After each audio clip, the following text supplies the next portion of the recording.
Welcome ulit dito sa channel natin. No? So, for this video, magbibigay tayo ng sample problem on forces and its components.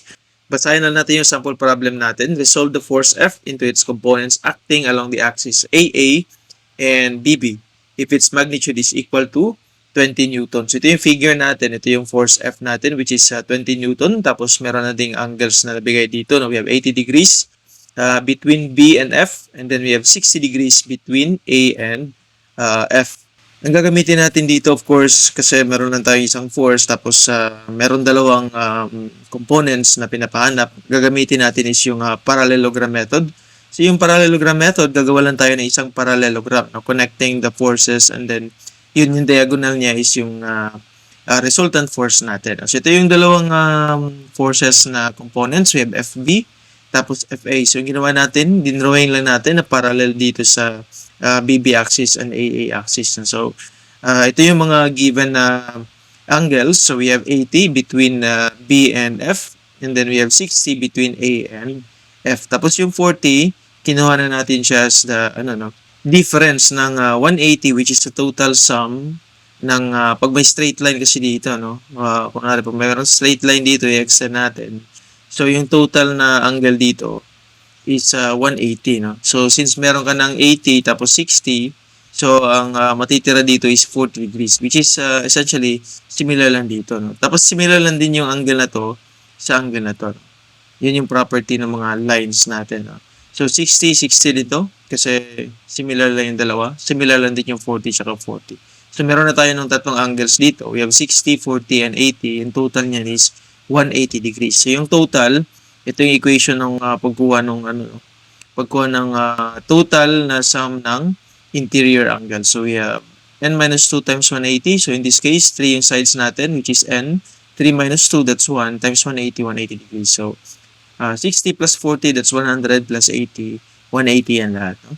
So, ito yung parallelogram natin. Tapos, pipili tayo kung anong triangle yung gagamitin natin sa analysis, which is essentially the same lang, no? Kahit saan dyan. So, since nakompleto na natin yung sa taas, meron ng angle. So, yun na lang yung gagamitin natin. Tapos, ipoproject lang natin si A dun sa taas. Pareho lang din yan, no? Same lang din pag ipoproject natin si FB dito sa kabila sa left side. Okay? So, matik na, no? Yung gamitin natin dito is sine law kasi meron tayong given angles. Tapos, opposite na yung kailanganin natin na mga components. So, unahin muna natin si FA. So, si FA, ang opposite na angle niya is si 80 degrees, no? Kasi yung sine law, opposite lang yan, no? Side, opposite angle. Si F naman, opposite na angle niya is 40 degrees. So, meron tayo dito.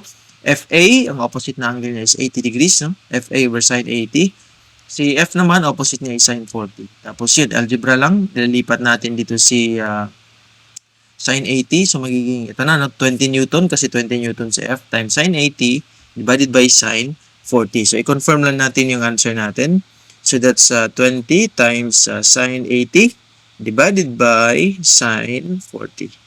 That's 30.64. So, confirm naman. Babox na natin to, no? Yan. Dito naman tayo sa FB. Similar lang na process, no? Pero yung opposite naman na angle ngayon ng FB is yung 60 degrees, no? So, same lang na process. Sine law pa rin. FB.